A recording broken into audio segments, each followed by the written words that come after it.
ബഹുമാന്യായ മുഖ്യ അതിഥി കരിമ്പുഴ രാമചേച്ചി, നമ്മുടെ അധ്യക്ഷൻ മോഹൻദാസ് പാറപ്പുറത്ത്, നമ്മുടെ ഏറ്റവും പ്രിയപ്പെട്ട സാഹിതിയുടെയും TLF-ന്റെയും ചെയർമാൻ ഉണ്ണികൃഷ്ണൻ, സരസ്വതി ടീച്ചർ, രാവണി മാഷ്, MD രത്നമ്മ ടീച്ചർ, അങ്ങനെ ഈ വേദിയിലും സദസ്സിലിരിക്കുന്ന ബഹുമാനായ എല്ലാവർക്കും എൻ്റെ നമസ്കാരം. നമ്മുടെ സാഹിത്യത്തിൽ, കാരണം എല്ലാ ശനിയാഴ്ചയും നമുക്കിവിടെ പരിപാടികൾ ഉണ്ടാവാറുണ്ട്. നമ്മൾ ക്ഷണിക്കപ്പെട്ട സാഹിത്യ നായകന്മാരും പ്രശസ്തരായ ആൾക്കാരാണ് നമ്മളെ അഭിസംബോധന ചെയ്യാറ്. അവരുടെ ജീവിതവും അവരുടെ രചനയും അവരുടെ എല്ലാ കാര്യങ്ങളും നമ്മളായിട്ടുള്ള ചർച്ചയ്ക്ക് വിധേയമാക്കാറ് പതിവ്. പക്ഷെ ഇന്ന് നമ്മളൊക്കെ ശ്രോതാക്കളായിട്ടുള്ള പല പരിപാടികൾ ഇരുന്നിട്ടുണ്ട്. പക്ഷെ ഇന്ന് ഇരുന്ന വ്യക്തികൾ, പ്രത്യേകിച്ച് സാഹിത്യമായിട്ട് ബന്ധപ്പെട്ടുള്ള ആളുകൾ ഇപ്പൊ ഇവിടെ ഒരു സംവാദം അല്ലെങ്കിൽ ചർച്ചയിൽ അല്ലെങ്കിൽ അവരുടെ ആശയങ്ങളും അവരുടെ അനുഭവങ്ങളൊക്കെ ആയിട്ട് സംവദിക്കുകയാണ്. അതിന് അവസരം തന്ന സാഹിതിയിലെ ചെയർമാൻ ഉണ്ണികൃഷ്ണനും മറ്റു ആളുകൾക്കും ആദ്യമായിട്ട് നന്ദി പറയാം. പിന്നെ എനിക്ക് പറയാനുള്ളത്, സാഹിത്യം എന്നുള്ള സംഘടന ഇപ്പോൾ ഏകദേശം ഇപ്പോൾ ഒരു കഴിഞ്ഞു. ഈ സംഘടന വരുമ്പോൾ ഞാനും അതിൽ ആദ്യ ഭാഗമായ ഒരു വ്യക്തിയാണ്. അപ്പൊ അത് എത്രത്തോളം ഇങ്ങനെ നീണ്ടുപോകും അല്ലെങ്കിൽ ഇങ്ങനെ തുടർച്ചയായുള്ള ചർച്ചകളും പരിപാടികളും സജീവമായി നിൽക്കും എന്നുള്ള ഒരു ഡൗട്ട് ഉണ്ടായിരുന്നു. പക്ഷേ നമ്മുടെ തൃശ്ശൂർ എന്ന് പറഞ്ഞിട്ടുണ്ടെങ്കിൽ നമ്മുടെ സാഹിത്യത്തിന്റെ സംഗീത അക്കാദമി, സാഹിത്യ അക്കാദമി, അങ്ങനെ എല്ലാം സമ്മേളിച്ചിട്ടുള്ള സ്ഥലമാണ്. അവിടെ സാഹിത്യ അക്കാദമി ഉണ്ട്. നമ്മൾ കുറ്റം പറയാൻ പാടില്ല. സർക്കാരിന് നേരിട്ടുള്ള ഒരു സാഹിത്യ ഒരു സംരംഭമാണ്. പക്ഷെ അവിടെ അവർ നടത്താത്ത പല കാര്യങ്ങളും വെല്ലുവിളിയോടെ നേരിട്ടുകൊണ്ട് ഇവിടെ നടത്തിക്കൊടുത്ത് നമ്മൾ കാണിച്ചു കൊടുത്താൽ. കാരണം ഇതേവരയ്ക്കും അങ്ങനെ ഒരു പഴയ സാഹിത്യകാരന്മാർ അല്ലെങ്കിൽ പഴയ ആളുകളെ നമ്മൾ പരിചയപ്പെടുത്തുക, അവരെ പുസ്തകങ്ങൾ പരിചയപ്പെടുത്തുക, അല്ലെങ്കിൽ അവരെ പോയി നമ്മൾ ആദരിക്കുക, അങ്ങനെ നമ്മൾ തുടർച്ചയായിട്ട് യാത്രകൾ നടത്തുക, അങ്ങനെ സാഹിത്യവുമായി ബന്ധപ്പെട്ടുള്ള എല്ലാ തലങ്ങളിലേക്കും നമ്മൾ സ്പർശിച്ചിട്ടുണ്ട്. അത് ഏറ്റവും നമ്മുടെ സാഹിത്യത്തെ സംബന്ധിച്ചിടത്തോളം ഏറ്റവും വലിയൊരു വിജയമാണത്. ഇത് തുറന്നുകൊണ്ടേയിരിക്കുകയാണ്. പിന്നെ എന്നെ സംബന്ധിച്ചിടത്തോളം വ്യക്തിപരമായി പറയുകയാണെങ്കിൽ, ഞാൻ ഈ സാഹിത്യത്തിൽ വന്നതിന് ശേഷമാണ് ഞാൻ വായിച്ചും കേട്ടും TV-യിൽ കണ്ടിട്ടുള്ള വളരെ പ്രശസ്തരായിട്ടുള്ള വ്യക്തികളെ നേരിട്ട് കണ്ട് എനിക്ക് കാണാൻ പറ്റിയത്. ഇത് രാവണി മാഷ ഞാൻ പറയാം. നമ്മുടെ നഞ്ചിയമ്മയ്ക്കൊരു സ്വീകരണ പരിപാടി കൊടുത്ത് പരിചയപ്പെട്ടു. ഞങ്ങളുടെ അമ്പലത്തിന്റെ വഴിയായിട്ട് അന്നാണ് രാവണി മാഷിനെ ആദ്യം കാണുന്നത്. കാരണം അന്നാണ് അവിടെ പ്രസംഗിക്കാൻ വന്നിരുന്നത്. അതിനുശേഷം കൂടുതൽ അറിഞ്ഞത് നമ്മൾ സാഹിത്യത്തിൽ വന്നതിന് ശേഷമാണ് കൂടുതൽ അറിഞ്ഞത്. അങ്ങനെ ഓരോ വ്യക്തികളെയും നമ്മൾ അടുത്തറിയാനും അവരുടെ സാഹിത്യ രചനകളെ പരിചയപ്പെടാനും സാധിച്ചത് സാഹിത്യം വന്നതിന് ശേഷമാണ്. അത് എനിക്ക് വളരെയധികം വ്യക്തിപരമായിട്ടുള്ള നേട്ടങ്ങളുണ്ടായിട്ട്. ഒപ്പം തന്നെ ഇപ്പൊ മോഹൻദാസ് സാർ പറഞ്ഞ മാതിരി എഴുതാനുള്ള ഒരു ത്വര വരുന്നത് നമുക്കൊരു പ്രേരണ കിട്ടുമ്പോഴാണ്. ആ പ്രേരണ പറഞ്ഞാൽ നമ്മുടെ കഴിവുകൾ, പല ആൾക്കാർക്ക് എഴുതാനുള്ള കഴിവുണ്ട്. പക്ഷെ അവർക്ക് അത് കുറിക്കാനുള്ള ചില വിഷമതകളും അതിനായിട്ടുള്ള സാഹിത്യമായിട്ടുള്ള ഭാഷാ പ്രാവീണ്യം ഇല്ലാതെ വരുന്നു. അപ്പൊ അവർക്ക് സ്വാഭാവികം എഴുതാൻ പറ്റില്ല. പക്ഷെ നമുക്ക് തുടർച്ചയായിട്ടുള്ള പ്രേരണ അല്ലെങ്കിൽ ഒരു പ്രോത്സാഹനം കിട്ടുമ്പോൾ നമ്മുടെ ഉള്ളിൽ ഒളിഞ്ഞെടുക്കുന്ന സാഹിത്യവാസന പുറത്തെടുക്കാനും നമ്മളത് കടലാസിൽ പകർത്തിയിട്ട് അത് പ്രസിദ്ധീകരണത്തിന് ശരിക്കും അത് തുല്യതാണെങ്കിൽ അല്ലെങ്കിൽ അവകാശപ്പെട്ടതാണെങ്കിൽ നമുക്ക് പ്രസിദ്ധീകരിക്കാം. അപ്പൊ അങ്ങനെ ഞാൻ എന്റെ ജീവിതകാലം ഞാൻ ജസ്റ്റ് ഒരു 10 മിനിറ്റ് പറയാം. ഞാൻ SLC-ക്ക് പഠിച്ചുകൊണ്ടിരിക്കുന്ന സമയത്താണ് ആദ്യമായിട്ട് ഈ സാഹിത്യ പറഞ്ഞ് നാടകം സ്വന്തമായിട്ട് എഴുതിയിട്ട് ഞങ്ങൾ അമ്പലത്തിൽ അവതരിപ്പിച്ചു. ഞാനത് അഭിനയിക്കുകയും ചെയ്തു, സംവിധാനവും ചെയ്തു. പക്ഷെ അതിനുണ്ടായ സംഭവം ഞാനൊരു തമാശയിലൂടെ പറയാം. അച്ഛനോട് പറഞ്ഞു ഒരു പോലീസുകാരുടെ വേഷമാണ്. അച്ഛനോട് പറഞ്ഞു എങ്ങനെ അച്ഛാ പോയിട്ടൊരു പോലീസ് വേഷം ഒന്ന് കൊടുക്കാൻ പറ്റും, കാരണം അത് കാക്കിൻ്റെ അവസരമാണ്. അത് കൊണ്ടുവന്ന് വെച്ചാൽ പിന്നെ ഞങ്ങളുടെ വീടിന്റെ സൈഡിലായിരുന്നു ഇതിന്റെ റിഹേഴ്സൽ വന്നു. നാളെ അഭിനയിക്കാനായിട്ട് പൂര കമ്മിറ്റിയോട് പറഞ്ഞു 10 ദിവസം എല്ലാം നിങ്ങൾ പൈസ എടുത്ത് വേണേൽ അവതരിപ്പിച്ചോ. എവിടുന്ന് പൈസ കിട്ടും? കാരണം കത്തം കൊണ്ടുവരണം, പക്ഷെ ഒത്തിരി കാര്യങ്ങൾ കൊണ്ടുവരണം, പൈസ ഇല്ല. അപ്പൊ അച്ഛനോട് അമ്മോട് പറഞ്ഞു കണക്കിൽ ഞാൻ വേനൽക്കാലത്ത് കശുവണ്ടി പടക്കിയിട്ടും അതുപോലെ കാട്ട് വയലൊക്കെ പടക്കിയിട്ട് അങ്ങനെ കുറച്ച് പൈസ ഉണ്ടാക്കി വെച്ചിട്ടുണ്ട്. അതെല്ലാം കൂട്ടി ഞങ്ങൾ നാടൻ കഴിച്ച് തിരിച്ചു പോയപ്പോ ഈ കട്ടം കൊടുക്കാൻ പോയപ്പോ സൈക്കിളിന്റെ ടയർ പൊട്ടി കാശ് കൊടുക്കാനില്ല. ബാക്കിയുള്ള ആൾക്കാരൊക്കെ മുങ്ങി, ഞാൻ മാത്രം ഒറ്റപ്പെട്ടു. സൈക്കിളിന് കാശ് കൊടുക്കണ്ടേ? അവസാനം അച്ഛനോട് പോയി പറഞ്ഞ അച്ഛനെ കുറെ ചീറ്റി ഇനി ഈ നാടകം എന്നുള്ള പരിപാടി വരുന്നുണ്ട്. അങ്ങനെയാണ് ആദ്യത്തെ എന്റെ സംഭവം. അതിനുശേഷം സർഗോദയം എന്ന് പറഞ്ഞൊരു എക്സ്പ്രസിലുള്ള ഒരു സാഹിത്യ ഞായറാഴ്ച വരുന്ന സംഘടന ഉണ്ടാകും. അതിന് ഞാൻ അത് അയച്ചു കൊടുത്തു, അത് പ്രസിദ്ധീകരിച്ചു. അതാണ് എൻ്റെ ആദ്യത്തെ പ്രസിദ്ധീകരിച്ചിട്ടുള്ള എൻ്റെ ഒരു സാഹിത്യം. പിന്നെ അതിനുശേഷം പിന്നെ എൻ്റെ സാഹിത്യം എനിക്ക് ഉണ്ടായിട്ടില്ല. കാരണം ജീവിത പ്രാരാബ്ദമായി ഞാൻ ഡിഗ്രി കഴിഞ്ഞ ശേഷം പോപ്പുലർ ഓട്ടോമൊബൈൽസിൽ ഞാൻ ജോലിക്ക് ചേർന്നു. അങ്ങനെ പരിസ്ഥിതി ഒപ്പം തന്നെ രാഷ്ട്രീയവും. കാരണം ഇടതുപക്ഷ ചിന്താഗതിയോട് 1970 ഞാൻ ഇടതുപക്ഷത്തായിട്ട് ഞാൻ ഒരുമിച്ച് സഞ്ചരിക്കുന്ന വ്യക്തിയാണ്. 83 ഞാൻ പാർട്ടി ബ്രാഞ്ച് മെമ്പറാണ്. ഇപ്പോൾ ഞാൻ ഗൾഫിൽ പോയതിനു ശേഷം ബ്രാഞ്ച് മെമ്പറാണ്. അതുപോലെ മറ്റുള്ള പ്രവാസികളുടെ സംഘടന, മേഖലാ സെക്രട്ടറി, അങ്ങനെ ഒത്തിരി സംഘടനകളായിട്ട് പ്രവർത്തിച്ചുകൊണ്ടിരിക്കുകയാണ്. ഒപ്പം തന്നെ കൃഷി. വയനാട്ടിൽ എനിക്ക് ഭൂമിയുണ്ട്. അവിടെ ഇടയ്ക്ക് പോയി ഞാൻ എൻ്റെ കൃഷിയെ കാര്യങ്ങളായിട്ട് ബന്ധപ്പെടും. അതൊന്നും വേണം. പിന്നെ ഗൾഫ് ജീവിതത്തിനെ പറ്റി പറയുകയാണെങ്കിൽ ഞാൻ 91 മസ്കറ്റിൽ പ്രവാസികളും തുടങ്ങി. അതിനുശേഷം അപ്പോഴൊന്നും എനിക്ക് എഴുതാൻ പറ്റില്ല. കാരണം നമ്മുടെ എങ്ങനെയും പൈസ ഉണ്ടാക്കുക, നമ്മുടെ ജീവിതത്തിനെ ഏർപ്പെടുപ്പിക്കുക എന്നുള്ള ഒരു ആഗ്രഹമായിരുന്നു. അതുകൊണ്ട് എഴുത്തുന്നുള്ള കാര്യമൊന്നും പോയില്ല. പക്ഷെ സലാലയ്ക്ക് വന്നപ്പോൾ 1998 ഞാൻ സലാല വരുന്നത്. സലാല വന്നപ്പോൾ അവിടെ ഇന്ത്യൻ സോഷ്യലിസം എന്നുള്ളൊരു സംരംഭമുണ്ട്. അതിൻ്റെ ഒപ്പം തന്നെ മലയാളം വിഭാഗം, കാരണം മലയാളികൾക്ക് കൂട്ടായ്മയായിട്ടുള്ള മലയാള വിഭാഗം, അവരായിട്ട് ഞാൻ ബന്ധപ്പെട്ടു. അങ്ങനെ ആദ്യമായിട്ട് 2000 ഞാൻ പുതു വർഷത്തിന്റെ ആദ്യം ഒരു കവിത എഴുതി. കാരണം അവിടെ സലാലിൽ നമ്മുടെ അവിടുത്തെ ഒരു മഴക്കാലുണ്ട്, 3 വർഷം, ഖരീഫ് സീസൺ എന്ന് പറയും. ആ ഖരീഫ് സീസണിനെ പറ്റിയുള്ള ഒരു കവിത എഴുതിയിട്ട് ഞാൻ അവിടെ പ്രസന്റ് ചെയ്യും. അപ്പൊ എല്ലാവർക്കും കമ്പനി ആൾക്കാർക്ക് രക്ഷപ്പെട്ടു. എനിക്കൊരു ക്യാമറ എനിക്ക് ആദ്യമായിട്ട് സമ്മാനം കിട്ടും, SLR ക്യാമറ. പക്ഷെ നിർഭാഗ്യവശാൽ ആ ക്യാമറ അവിടെ വന്ന് തൃശ്ശൂർ കൊടുത്തു വന്നപ്പോൾ ആ ക്യാമറ അവിടെ നഷ്ടപ്പെട്ടു. എനിക്ക് വലിയ വിഷമമായില്ല. കാരണം ആദ്യമായിട്ട് സമ്മാനമാണ്. എൻ്റെ ഒരു എന്താ പറയാ ഒരു സൂക്ഷ്മതകൊണ്ട് അങ്ങനെ സംഭവിച്ചാണ്. പിന്നെ അതിനുശേഷം 2001 സലാലിലെ യൂത്ത് അസോസിയേഷൻ ഓഫ് സലാൽ എന്നൊരു സംഘടന ഒരു ഉപന്യാസ മത്സരം നടത്തി. അത് വെച്ചിട്ടുണ്ടെങ്കിൽ നമ്മുടെ സ്വാതന്ത്ര്യ ഭാരതത്തിനെ പറ്റിയുള്ള ഒരു ഉപന്യാസം. അതിൽ ഞാൻ എഴുതി 18 പേജുള്ള ഒരു ഉപന്യാസം ഞാൻ എഴുതി. അത് ഞാൻ സമർപ്പിച്ചു. എനിക്ക് 2ാം സമ്മാനം കിട്ടി. അങ്ങനെയാണ് ഞാൻ സലാല സമൂഹത്തിൽ ഞാൻ അറിയപ്പെട്ടു തുടങ്ങിയത്. കാരണം അതിനുശേഷം ഞാൻ ഈ മലയാളമായിട്ട് ബന്ധപ്പെട്ടു. എനിക്ക് അതിൽ കിട്ടിയത് വാച്ചർ, ടൈറ്റൻ വാച്ചർ എനിക്ക് സമ്മാനമായിട്ട്. അങ്ങനെ ഞാൻ ക്രമേണ ഇന്ത്യൻ മലയാള അസോസിയേഷനിൽ ബന്ധപ്പെടുകയും അതിൽ സജീവമായി പങ്കെടുത്തുകൊണ്ട് ഞാനൊരു എക്സിക്യൂട്ടീവ് മെമ്പറായിരുന്നു. ഇന്ത്യൻ മലയാള അസോസിയേഷൻ സംഘടിപ്പിച്ച മലയാള കലോത്സവത്തിന് എനിക്ക് ക്വിസ് കോമ്പറ്റീഷൻ, ഉപന്യാസം, പ്രസംഗം, കവിത 4 ഇനത്തിൽ എനിക്ക് 1ാം സമ്മാനം കിട്ടി. അപ്പൊ അത് എനിക്കൊരു അംഗീകാരമായിട്ടാണ് എനിക്ക് സന്നദ്ധ മലയാളി സമൂഹത്തിൽ കിട്ടുന്നത്. അതിനിടയ്ക്ക് ഞാൻ ഫാമിലിയെ താമസിക്കുകയായിരുന്നു സലാലിൽ. ഞാനൊരു ദിവസം ഒരു കഥ എഴുതി. കഥ എഴുതിയിട്ട് എൻ്റെ ഭാര്യനെ കാണിച്ചു കൊടുത്തു. ഞാൻ ഇതെങ്ങനെയെന്ന് വെച്ചപ്പോൾ എൻ്റെ ഭാര്യ പറഞ്ഞത്, നിങ്ങൾ എന്തെങ്കിലും ആവശ്യത്തെ പരിപാടിക്കായിട്ട് പോകുന്നു, നിങ്ങൾ ആദ്യം തന്നെ നിങ്ങൾ പാട്ടൊക്കെ ആയിരുന്നു വൈകുന്നേരം നമുക്ക് അല്പം മാറിയിട്ട് പഠിച്ചിട്ട് പോകണം. ശരിക്കും പറഞ്ഞിട്ടുണ്ടെങ്കിൽ നമ്മുടെ എല്ലാ വളർച്ചയിലും നമുക്ക് കാരണക്കാരാവുന്നത് നമ്മുടെ ഭാര്യ അല്ലെങ്കിൽ നമ്മുടെ കുടുംബാംഗങ്ങൾ.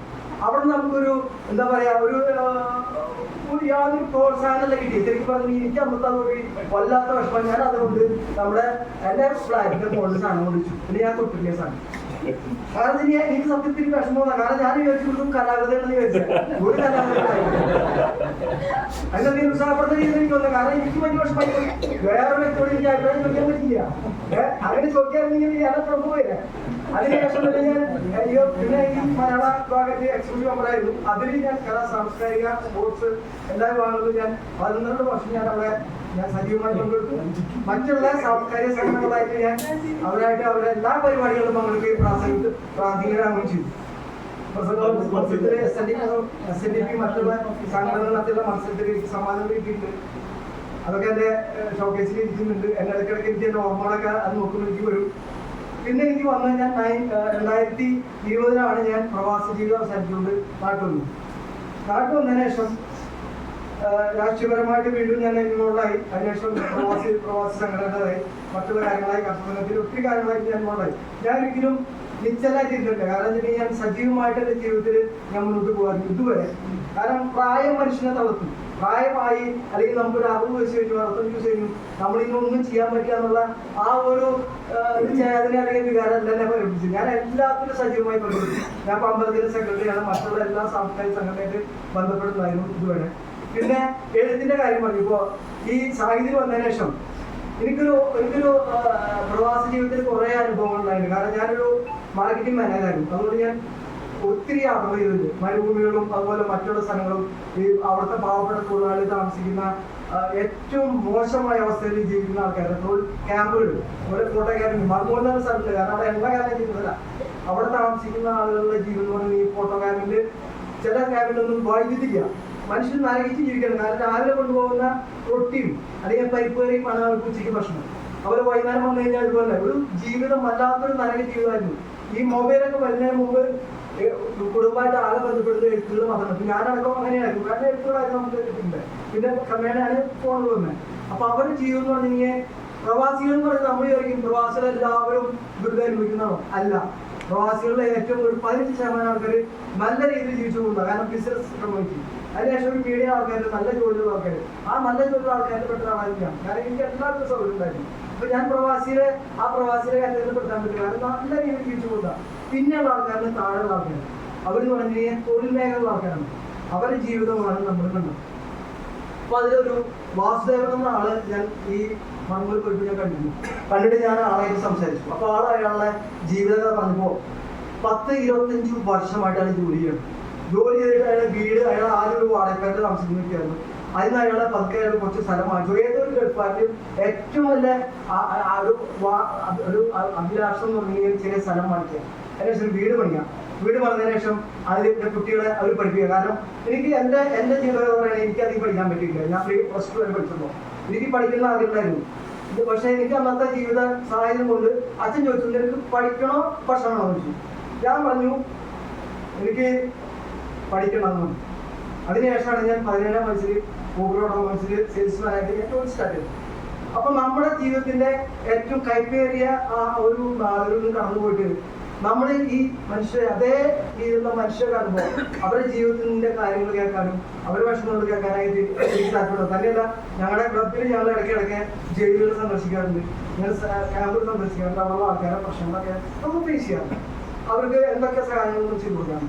ഇയാൾ പറഞ്ഞ കഥ കേട്ടപ്പോൾ ഇന്ന് നമ്മുടെ പ്രവാസി ജീവിതം നയിക്കുന്ന ഒരു 40% ആൾക്കാർ അവരുടെ ജീവിതത്തിൽ പരാജയപ്പെട്ടിരിക്കുകയാണ്. പരാജയം പറഞ്ഞെങ്കിൽ കുടുംബത്തിനെ വിശ്വസിച്ചുകൊണ്ടും കുടുംബത്തിന്റെ ജീവിതത്തിനെ ഉയർത്താൻ വേണ്ടി അവർ അഹോരാത്രം പണിയെടുത്തിട്ട് രാവിലെ പകലില്ലാണ്ട് ഓട്ടം ചെയ്ത് പരമാവധി പൈസ വന്ന് ആ പൈസ കിട്ടുമ്പോൾ ഓടിപ്പോയിട്ട് എക്സ്ചേഞ്ചിൽ പോയിട്ട് കുടുംബത്തിലേക്ക് അയച്ചു കൊടുക്കാം. അയച്ചു കൊടുക്കുമ്പോൾ അവർക്ക് ഒരിക്കലും ബുദ്ധിമുട്ട് വരാൻ പാടില്ല, എൻ്റെ മക്കൾക്ക് ബുദ്ധിമുട്ട് വരാൻ പാടില്ല എന്നുള്ള ഏറ്റവും ഉത്തരമായിട്ടുള്ള വികാരം കൊണ്ട് അവർ കാശ് അയച്ചു കൊടുക്കണം. കാശ് അവിടെ നാട്ടിൽ വന്നു. ജീവിതത്തിന്റെ ക്രമങ്ങൾ കാരണം വളർച്ച ഇങ്ങനെ മുന്നോറും നമ്മുടെ പച്ചയ്ക്ക് ഞാൻ പറയണം, നമ്മുടെ കുടുംബങ്ങൾക്ക് നമ്മൾ പോകുന്ന വഴി മറന്നു പോകണം. ഞാൻ സ്ത്രീകളെ കുറ്റം പറയല്ല, പക്ഷെ ചില വ്യക്തികൾ അവർ ആ പോകുന്ന വഴി മറക്കാണ്. കാരണം നമ്മൾ എവിടുന്ന് പോകുന്നു, ഏത് ജീവിത സാഹചര്യത്തിലാണ് നമ്മൾ മുന്നോട്ട് പോകുന്നത്. ഇപ്പൊ ഇത്രയും നല്ല ജീവിത സാഹചര്യം ആ ജീവിത സാഹചര്യം മറക്കണം.